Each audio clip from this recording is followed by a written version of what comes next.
Assalamualaikum. Jangan lupa like, comment, and subscribe. Bye.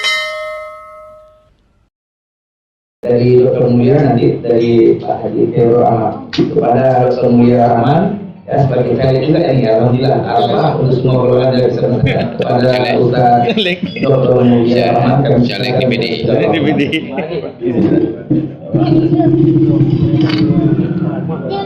Bismillahirrahmanirrahim. Assalamualaikum warahmatullahi wabarakatuh. Waalaikumsalam.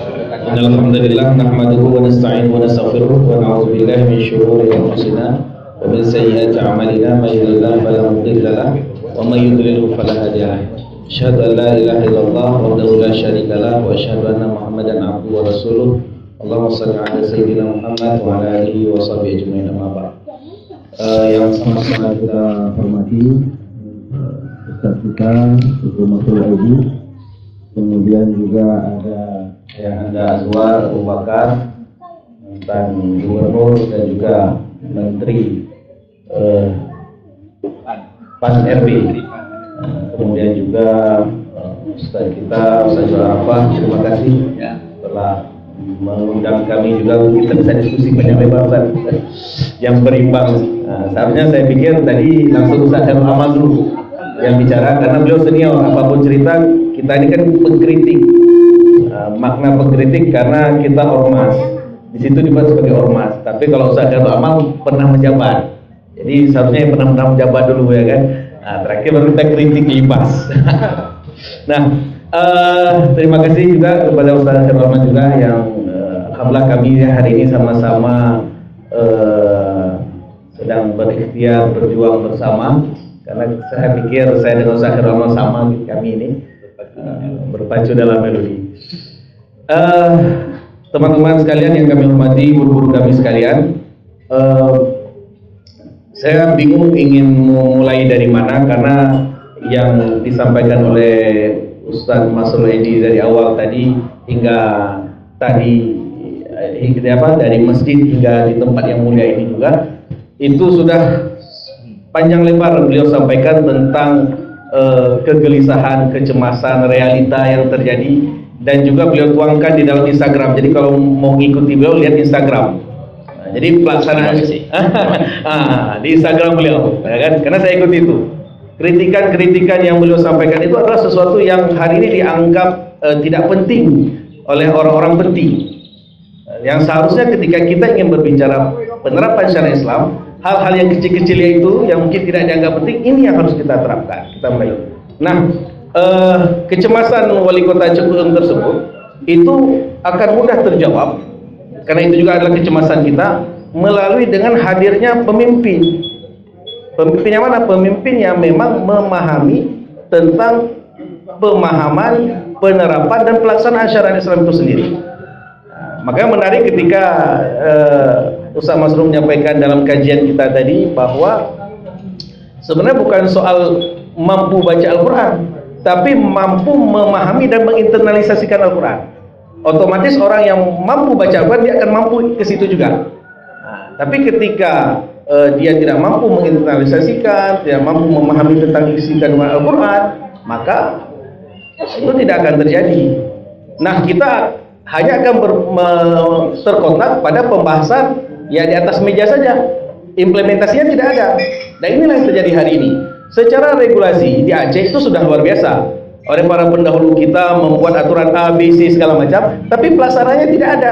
Kenapa? Karena qudwah hasanah, uswah hasanah itu tidak dimulai dari pemimpin. Jadi kita hanya sebatas teori saja nih, ngomong.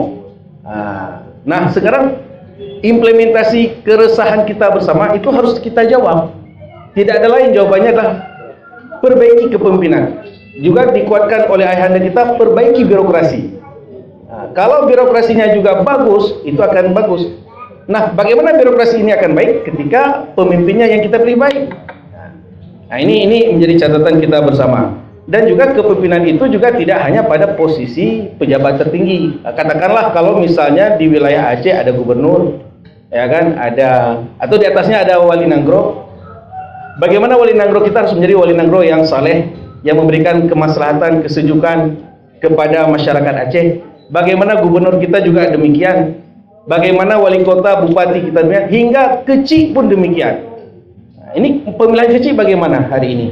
Apakah sudah sesuai dengan aturan? Sehingga kalau tidak, kita lagi-lagi hanya bicara pada tatanan, ya ini lipstick semua nanti terakhir. Maka itu yang harus kita komunikasikan. Maka juga menarik ketika tadi juga disampaikan oleh Ustaz Arafah ar-Rashi wal Murtashi. Kalau udah masuk ke dalam menjelang pilkada, ya kan, berpeci pun kita kalau ada uang, ada serangan fajar, sedekah subuh, macam lah nih istilahnya, ya kan. Ini yang terjadi hari ini ketika kita ingin melahirkan pemimpin yang baik. Maka penerapan syariat Islam yang maksimal itu tidak akan pernah terjadi. Kalau itu, bahkan kita kadang-kadang ragu nih. Ini mohon maaf, saya diskusi dengan sesama ustadz nih. Ini karena mohon maaf juga karena tadi diskusinya adalah calon dengan calon. Oh mau ustadz, menyuhana peng, menang ustadz. Jadi yang ngomong itu juga ustadz juga, atau orang yang paham agama. Jadi saling melemahkan. Padahal Islam menggambarkan bagaimana ketika perang Badar. Perang Badar itu berapa pasukan Muslim dengan ketika ingin melawan Quraisy. Tapi yang sedikit bisa menang. Artinya ingin kita sampaikan, ternyata polemik kepemimpinan ini juga ada di tataran kita para ustadz-ustadz, para mubalik. Keraguan-raguan itu ada. Yang seharusnya saling memperkuat. Apa tujuannya? Agar penerapan syariat Islam itu bisa kita jalankan secara kafah. Nah, hari ini juga yang terjadi dalam kondisi di tengah masyarakat kita. Kita hanya terus ditakuti dengan hukum cambuk, ya kan, kemudian macam lah. Artinya lebih kepada hukuman. Bukan kepada bagaimana kita memberikan sosialisasi pemahaman pelaksanaan syariat Islam itu kepada masyarakat yang persuasif. Nah, itu juga akan terjadi kalau pemimpinnya baik. Kalau pemimpinnya paham tentang pelaksanaan syariat Islam yang kafah, dia akan lakukan itu, dia akan turun untuk melakukan itu. Bukan hanya sebatas buat peraturan. Kalau seperti itu, uang itu nggak akan pernah cukup. Ya, kenapa? Karena kita bergeraknya karena perspektif uang. Tapi ketika pemimpin kita memberikan contoh yang baik, keteladanan yang baik, dia turun, dia sampaikan, ya kan. Kemudian di tengah-tengah birokrasi kita kan banyak program-program yang bisa kita lakukannya. Terkadang selama ini juga mungkin belum terlaksana. Ini juga banyak. Nah, terkadang juga dalam birokrasi yang hari ini terjadi, ini kapasitas saya juga sebagai pimpinan ormas. Terkadang ketika kita bangun komunikasi dengan pemerintah, ya, itu pejabat tertingginya oke, sangat setuju. Tapi kadang-kadang yang membuat itu terpangkas adalah ini nih, jajaran di bawahnya. Ini Pak nggak bisa, ini Ustaz nggak bisa, ini melanggar aturan, segala macam. Itu kita hadapi. Padahal yang kita ingin sampaikan, penerapan syariat Islam ini harus seperti ini loh. Kami berada di bawah loh bersama masyarakat. Ini yang terjadi. Tolong dilaksanakan yang seperti ini. Tapi itu terpangkas. Nah, ini pengalaman pribadi yang kita hadapi. Begitu juga ketika kemarin mungkin Ustaz Khairul Anam juga mengalami pengalaman tersebut. Kami ikut tes uji kesehatan kemarin. Ya, uji tes kesehatan paslon dari gubernur sampai bupati wali kota, ya kan? Dan ketika kita ikuti proses, saya punya pengalaman pribadi. Oh, ternyata seperti ini loh pelayanannya. Oh, ini loh patutlah selama ini mungkin rakyat nggak dapat pelayanan. Tanda kutip, ya kan? Sampai seperti ini. Oh, ternyata ada yang bisa didahulukan. Padahal di situ kita sama-sama calon. Tapi ada calon yang lebih dahulu bisa masuk. Padahal yang mengantri kita. Inilah kondisi hari ini birokrasi. Begitu juga ketika kita masuk ke rumah sakit jiwa. Ternyata rumah sakit jiwa itu nggak ada yang open selama ini. Padahal proses bagaimana kita memanusiakan manusia, menganggap manusia itu ada, kita pergilah ke rumah sakit jiwa. Saya ketika disampaikan oleh Dirut RSJ terkait dengan tidak ada yang open tentang pasien-pasien rumah sakit jiwa ini, termasuk keluarganya sendiri. Udah diantar, ya selesai.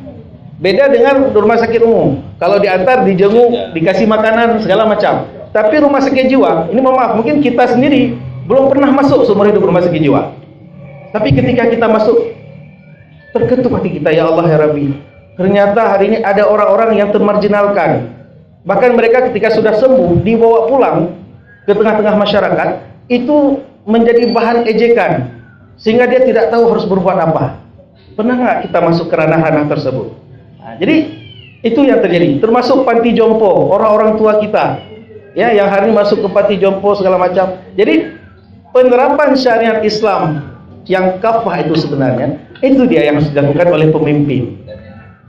Dia turun, dia melihat kondisi-kondisi seperti itu. Bagaimana kemudian yang termarginalkan, yang mungkin dianggap sepele sebenarnya, itu orang sakit jiwa, itu orang gila tuh, ya kan? Padahal mereka juga ingin hidup bersama kita. Ini kan terasingkan mereka. Padahal mereka sudah sembuh. Bahkan luar biasa hari ini kalau rumah sakit jiwa tuh ada kegiatan-kegiatan yang dilakukan oleh pihak direktur rumah sakit jiwa. Nah, ini yang terjadi fenomena di tengah-tengah masyarakat, sehingga saya berpikir kalau kepemimpinan itu tidak diperbaiki, maka kita akan terus berdiskusi, ya, tapi tidak akan ada sebuah perubahan yang maksimal. Tapi ketika kita hari ini mencoba bagaimana sama-sama kita gaungkan, ya kan, bagaimana untuk memperbaiki sistem birokrasi, kemudian kepemimpinan yang seperti apa yang sebenarnya diharapkan, yang juga tertuang di dalam tataran ajaran Islam, maka itu yang harus kita sampaikan. Bukan lagi pada tataran hanya menyuahana pengron, bukan seperti itu. Jadi kegundahan itu harus kita hilangkan, bahkan harus kita sampaikan kepada masyarakat. Apapun cerita ini ke depan pilkada, saya sampaikan kepada, kalau kayak Ustaz Zul Arafah mungkin sampaikannya adalah jangan sogok, jangan menerima sogok segala macam. Saya masuk ke dalam ranah dunia pendidikan karena kebetulan bergerak di pemuda remaja masjid ke guru-guru TPA. Ya, pada satu waktu saya sampaikan kepada, ini waktu menjelang pileg kemarin, ya, saya sampaikan bahwa hari ini kita, wahai para orang tua, itu berdoa kepada Allah, kita minta sama Allah, ya Allah, jadikan anak kami anak yang soleh. Jadikan anak kami itu mampu menghafal Al-Quran, mampu mengimplementasikan Al-Quran. Jadikan mereka pemimpin-pemimpin yang soleh, yang jauh dari korupsi. Itu doa seorang orang tua, si ibu katakanlah. Tapi fakta lapangan, ketika sudah menjelang pilkada, berapa bayaran? Yang bayar itu saya kasih suara. Itu yang terjadi. Ambil uang, bawa pulang, kasih kepada istri. Dek, tolong masak, tolong buat makanan yang enak. Kemudian si istri masak, kasih ke anak. Anaknya lagi hafal Al-Quran, anaknya lagi belajar hidayah. Kan ini yang terjadi hari ini, ya kan? Seharusnya anak-anak tersebut menjadi generasi-generasi emas, pemimpin-pemimpin hebat masa depan. Tapi karena kita salah memberikan sesuatu asupan, karena kan sesuatu yang masuk ke dalam diri seseorang itu akan menjadi daging, ya kan? Dan itu yang akan mencerminkan kehidupannya sehari-hari. Maka hal seperti itu kita sampaikan, dan ini menjadi peran kita bersama supaya apa? Penerapan syariat Islam, kegundahan-kegundahan kita selama ini akan terjawab.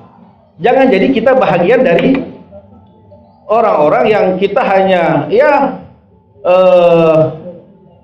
lipstick sementara kan. Maka kegundahannya harus terjawab. Saya kalau melihat kritikan-kritikan Ustaz Masrul, saya bilang ini loh sebenarnya. Ini kan simple, bicara celana pendek misalnya, atau bicara soal nama, Mulia Rahmat istri saya Rabi Agustia, jangan Rabi Agustia Mulia Rahmat misalnya. Itu kan hal-hal yang sepele, tapi sebenarnya di situ juga bahagian dari implementasi syariat Islam. Tapi kan nggak ada open, nggak ada open hal seperti itu nggak penting. Akhirnya kejahatan, kebiasaan-kebiasaan yang salah karena ini sudah sering dan itu dibenarkan, maka akan menjadi benar. Dan kebenaran-kebenaran yang seharusnya itu dilaksanakan, tapi karena kita tidak pernah membiasakan, akhirnya menjadi sebuah kesalahan. Inilah yang terjadi hari ini. Maka dalam diskusi singkat ini saya berpikir, saya mengajak kita semua bagaimana jika ingin mengubah ini, maka kita mulai juga dari kepemimpinan, kemudian juga birokrasi, dan juga kita harus terus ada pengkritik, pemberi saran itu harus tetap ada. Kan menarik kalau dalam dunia politik, kalau kita nonton di Jakarta ada Rocky Gerung misalnya, itu kritik yang pedas saja ngomongnya, karena betul yang dia kritik bukan pada orangnya, tapi pada kebijakannya, pada jabatan yang dia duduki. Ini menjadi penting. Saya rasa itu saja sebagai pemantik dari diskusi kita. Mohon maaf kalau ada kesalahan dari apa yang kami sampaikan. Assalamualaikum warahmatullahi wabarakatuh. Waalaikumsalam warahmatullahi wabarakatuh. Subhanallah walhamdulillah wa la ilaha illallah Allahu akbar wa la hawla wa la quwwata illa billahil aliyyil azim. Allahu akbar, luar biasa pemaparan daripada Dr. Mulia Rahman ya. Kita sekarang terlupakan dengan orang Majnun. Apa Majnun? Gila. Laila Majnun, Laila. Jadi orang gila. Kadang-kadang gila itu tergantung juga. Bagaimana surah Yasin ayat 19, qalu umaku dan pikir pertumbahan muka musibah. Kemarin terjadi musibah gila semua akibat dosa-dosa kita. Gara-gara nyabu, ada masa dulu waktu kita kecil kan banyak yang bergajah. Akibatnya di masa tua dia sarafnya putus. Karena sekali kita belajar itu ribuan saraf putus. Ribuan saraf putus. Makin banyak kita bergajah, saraf putus. Makanya di akhir hayat di usia 50, 45 itu sudah mulai blank, sudah mulai hang akibat dosa-dosanya. Maka itu sudah terlupakan kita sama-sama orang begitu. Mudah-mudahan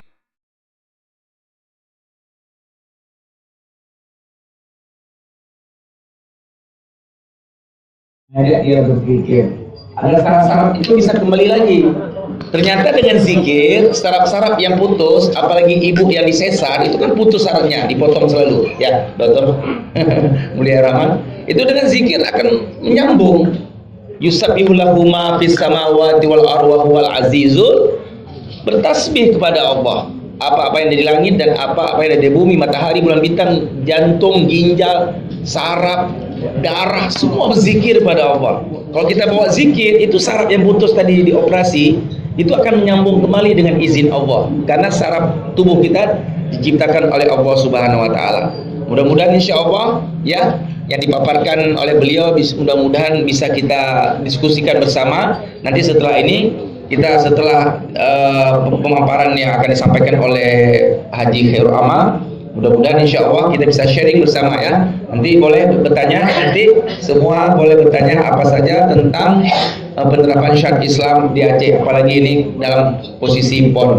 Mari sama-sama kita mendengar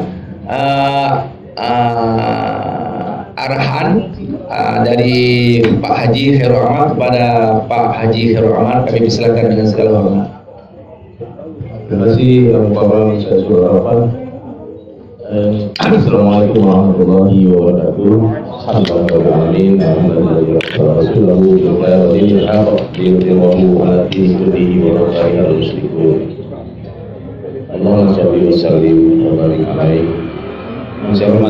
saya muliakan Ustaz Masrul Aidi, Wali Kota Cergeung. Saya anggotanya, anggota wali kotanya, anggota kan.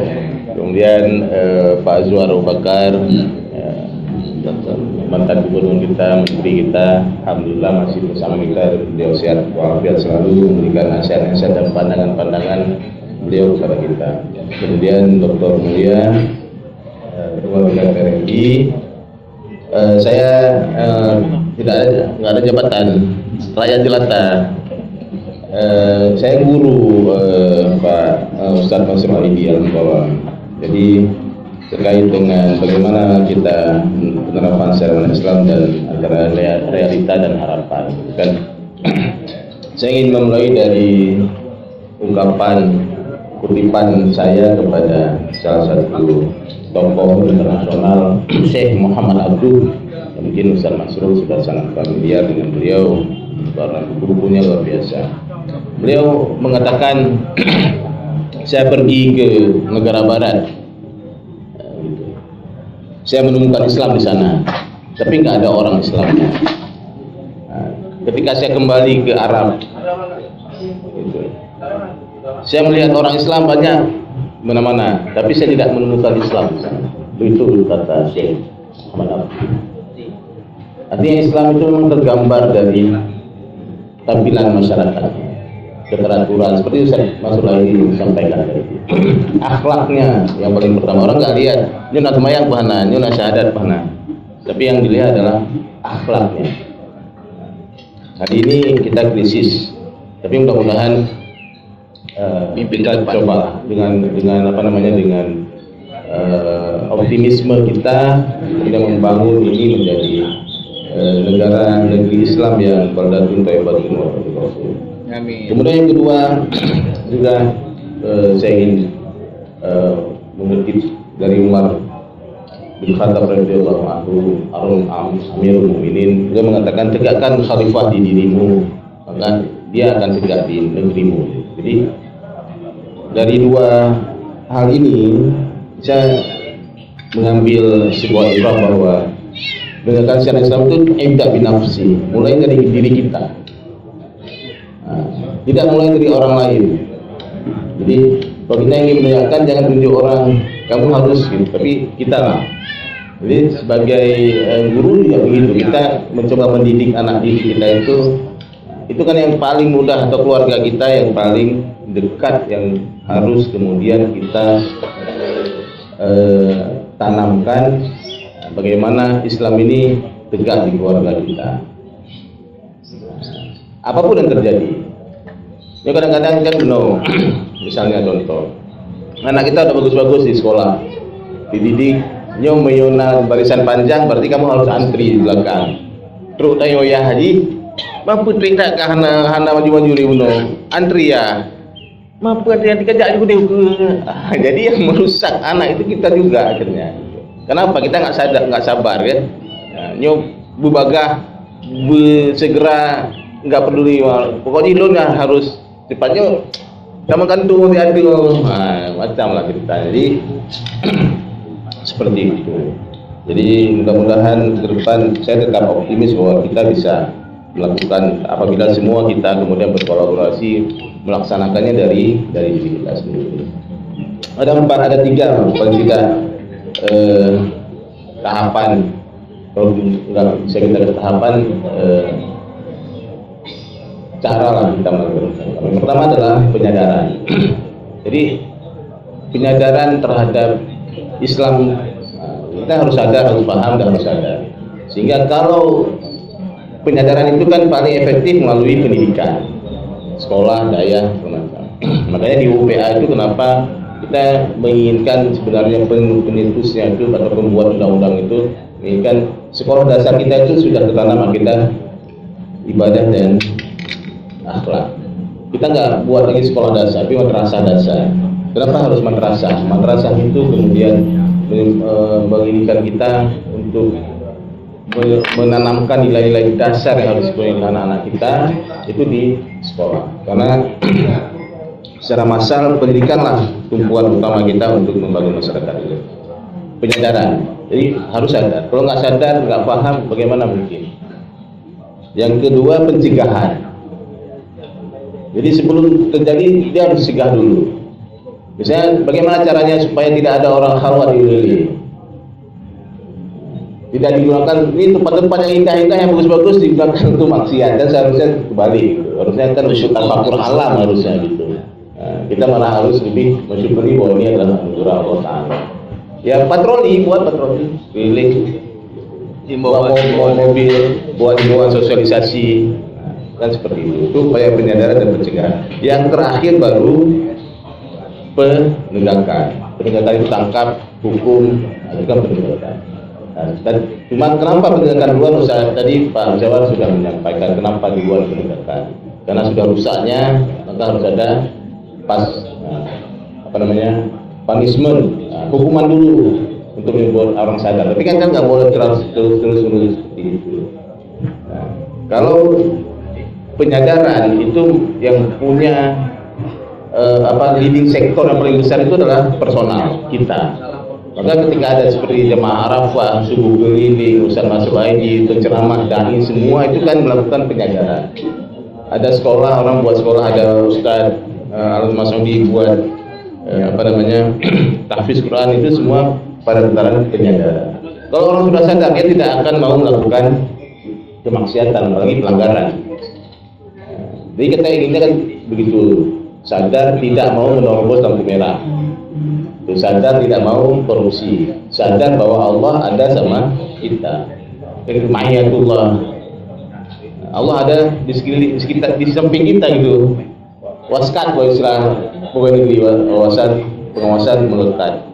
Nah, tapi kita sadar bahwa Allah ada di sama kita.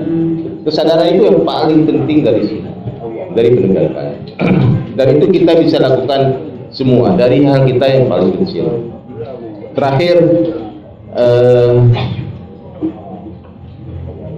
Allah berfirman di dalam surat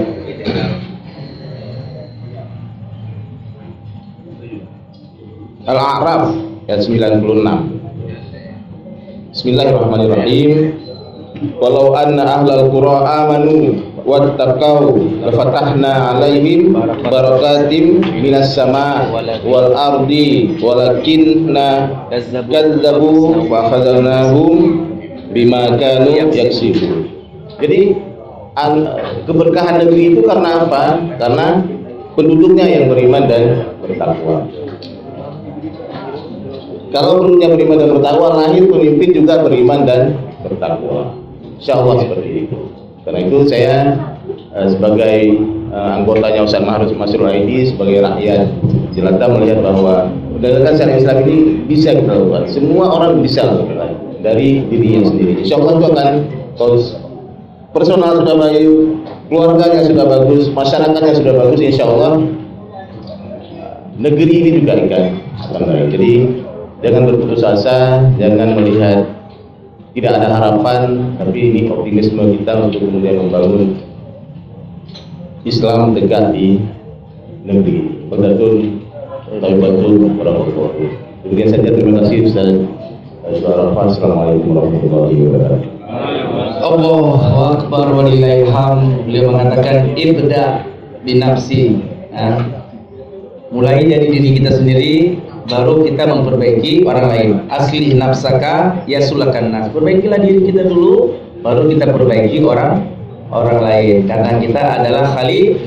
Surah Al-Baqarah ayat 30. Inni ja'ilun fil ardi khalifah. Tugas kita merawat bumi ini, menjaga kebersihan. Kata Ustaz Masrul Aidi, ya, kata ayahanda Ustaz Ajwar Bakar, jangan bikin kezaliman, jangan merusak. Tugas kita adalah sebagai khalifah, kita harus menjadi contoh yang terbaik. Makanya musuhmu yang pintar lebih baik daripada temanmu yang bodoh. Kalau kita punya musuh yang pintar, kita berpacu dalam melodi, selalu bersaing, tapi saingnya yang baik. Dan terakhir beliau mengatakan surah Al-A'raf ya sadar, walau anna ahlal qura amanu wattaqaw lafatahna 'alaihim barakatan minas sama'i wal ardh walakin kadzabu fa akhadnahum bima kanu yaksibun. Kalau seandainya penduduk Banda Aceh, khususnya Banda Aceh, umumnya Nangro Aceh Darussalam, benar-benar beriman, hidup subuhnya, hidup zikirnya, hidup pengajiannya, hidup agama Allah, tegaknya agama Allah, maka keberkahan dari langit akan turun. Jadi hujan itu nggak jadi musibah, sehingga banyak pesawat yang turun ke Aceh balik lagi ke Medan. Saya heran kok banyak kali balik kali ini ya. Kenapa baliknya harus ke Kuala Namu? Yang pertama dekat, yang sana cuacanya agak bagus di sana. Nah, saya lihat berapa kali saya lihat kok banyak kali pesawat yang balik ke Medan. Betul, nggak bohong saya. Ini mungkin karena penduduknya anginnya bukan bersahabat. Dari langit turun rahmat, dari bumi dikeluarkan. Jadi ikan-ikan yang ada di tengah laut merapat ke Nangro Aceh Darussalam. Makanya nelayan nggak perlu jauh-jauh. Cukup isi minyak 10 liter sudah dapat ikan. Karena ikan dari tengah laut karena penduduknya beriman, bertakwa, hidup pengajian, apalagi subuh nih hidup. Ini kita lihat warung kopi di Banda Aceh luar biasa ya. Satu hari ada satu. Banyak kali warung kopi. Silakan usaha warung kopi, nggak ada masalah. Yang penting malam tidur, jangan 24 jam. Ini bagi pemimpin ke depan ini, gubernur sama wali kota, bupati, tolong ya peraturan kopi itu jam 12 kok bisa tutup, ditutup, tidur. Karena sudah jelas dalam Al-Quran, wa ja'al laila libasan lakum, aku jadikan malam istirahat, bukan gadang. Wan nahar mab'asan lakum, aku jadikan siang cari uang. Sudah jelas dalam Al-Quran. Nah, makanya bagi pemimpin ke depan ini, tegakkan syariat Islam, kemudian himbaukan masyarakat, hukum itu harus tegas. Mudah-mudahan insya Allah hadir pemimpin ke depan yang cinta dengan rakyat, yang mengajak kita ke surga. Baik, bagi para pemirsa dimanapun berada yang mendengar, boleh silakan di WA, boleh ya, WA-nya 0811 685 atau yang langsung bertanya dari Pak Fadil dan asisten 2 nih, calon sekda, insya Allah mungkin ingin bertanya, ayo silakan Pak Fadil. Ini minyak ya. Bismillahirrahmanirrahim. Assalamualaikum warahmatullahi wabarakatuh. Mohon maaf kalau saya mau bertanya yang pertama, karena di beberapa hari lalu kami ada buat diskusi dengan kaum muda lah ya, Gen Z dan juga milenial di beberapa warung kopi. Ternyata anak-anak muda zaman sekarang, mereka sebenarnya bukan anti dengan syariat Islam. Nah, tapi ternyata mereka bilang syariat Islam itu tidak memahami kami gitu. Penerapan syariat Islam itu tidak paham dengan kami, Pak. Itu saya kok bisa syariat Islam harus paham dengan kalian. Lalu disampaikan oleh dia, karena Islam itu rahmatan lil alamin, rahmat bagi segalian alam. Jadi nggak mungkin Islam itu tidak menaungi semuanya. Karena Rasulullah sudah praktekkan Rasulullah bisa bergandengan tangan, berjabatan tangan dengan Yahudi, dengan Nasrani, bahkan ada piagam Madinah. Jadi sampai diskusinya agak ekstrim memang. Pendapat mereka sangat ekstrim, sampai mereka bilang, apa salahnya dibilang kita dari Islam di Aceh ini jumur, dibilang oleh teman-temannya, sangat jumur. Kenapa ini tidak boleh, itu tidak boleh, ini tidak boleh? Kami ini awal anak muda harus hiburan. Kami anak muda juga perlu hal-hal ini, harus ini konser dilarang, itu dilarang. Jadi begitu saya mau diskusinya, sampai dia bilang, contoh di Aceh bioskop tidak ada. Kami kalau ada film baru ya harus ke Medan. Ke Medan banyak hal yang merusak kami. Tapi kemana juga kami kan haus hiburan. Nah, jadi mereka menyampaikanlah undang-undangnya. Jadi katanya seharusnya yang kami pahami di dalam mereka, seharusnya syariat Islam itu kalau memang rahmatan alamin bisa menaungi ini semua. Hasrat anak muda ini bisa tertampung dengan syariat Islam. Nah ini saya lihat, karena kenapa pelanggar syariat Islam hari ini rata-rata anak muda. Nggak ada yang kita temui kakek. Jarang sekali. Rata-rata anak muda yang membuat pelanggaran di syariat Islam. Bahkan ekstrimnya mereka ada bilang, contoh Pak Edi, prostitusi. Hari ini kita lihat aman-aman saja, tidak ada perempuan-perempuan malam manggil-manggil sengaja, nggak ada. Tapi kalau dibuka semuanya, rata saja lah prostitusi dibilang saya. Rata saja. Sampai dibilang saya, waktu ini ada Pak Edi, ini ada. Transaksinya di kafe ini ada, di warung kopi ini ada, warung kopi ini transaksinya. Selesai transaksi berangkat ke hotel. Apanya? Dia bilang, bahkan ini saya sampai kawan-kawan, sampai dia bilang, kenapa tidak dibuat misalnya Pulau Aceh, satu pulau prostitusi, dibilang. Tapi itu, ya udah ya rusak sana terus, dibilang. Ini pemikiran anak muda ya.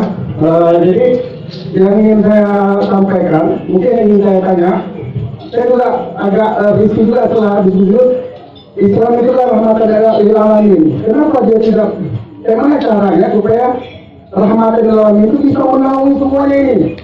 Anak mudanya bisa tercover, orang tuanya tercover. Insyaallah Islam itu akan indah ya. Saya yakin sekali kalau hidup Rasulullah hari ini pasti semuanya akan senang dengan program-program dibuat oleh Rasulullah. Nah, dia kata Rasulullah itu hari ini. Kenapa? Rasulullah pasti akan mengcover itu semua, pasti akan mengcounter itu semua, yakin saya 100%. Karena Islam itu memang hadir untuk merahmati segala alam. Contoh misalnya bioskop, sampai diusulkan kenapa bioskop harus tidak ada? besok bisa dibuat laki-laki, perempuan, memang pisah gedung, terus bila mau diputar melalui sensor, MPU, MUI, segala macamnya. Banyak hal harus dilakukan dan harus diputar. Maksudnya regulasi segala macam aturan bisa dibuat, diputar segala macamnya, termasuk kolam renang dan sebagainya. Ini mungkin untuk saya. Bagaimana cara saya jawabnya bingung sama dia. Pertanyaan yang bagus ini. Terima kasih. Assalamualaikum warahmatullahi wabarakatuh. Ingat, Allah khaliqus samawati wal ardh. Allah pencipta langit dan bumi. Kita ciptaan Allah dan kita harus ikuti aturan mainnya Allah yang ada pada Al-Qur'an dan hadis. Makanya dikatakan oleh ayahanda kita Pak Azwar Abu Bakar tadi, Al-Qur'an hudan, petunjuk yang menyelamatkan manusia dunia akhirat. Mau selamat, mau masuk surga, ikuti Al-Qur'an. Jadi tidak ada tawar menawar hukum Allah ini. Oh, saya minta khamar setetes saja. No way. Tidak boleh. Ya. Jadi hukum Allah ini mutlak, nggak boleh tawar menawar. Nah, jadi anak-anak yang kemarin itu sama dengan ini, tarku jawabin ala jahil jawabun. Tarku jawabin apa artinya? Meninggalkan, mencuekkan, mendiami jawaban orang bodoh, itulah jawabnya. Dunia ini memang tempat kita berperang melawan iblis melalui antek-anteknya, koroni-koroninya, setan, jin dan manusia. Ada juga musuh kita. Maka itu baik, mungkin akan dijawab oleh Ustaz Masrur Aidin. Kepada Ustaz kami silakan segala hormat. Terima kasih.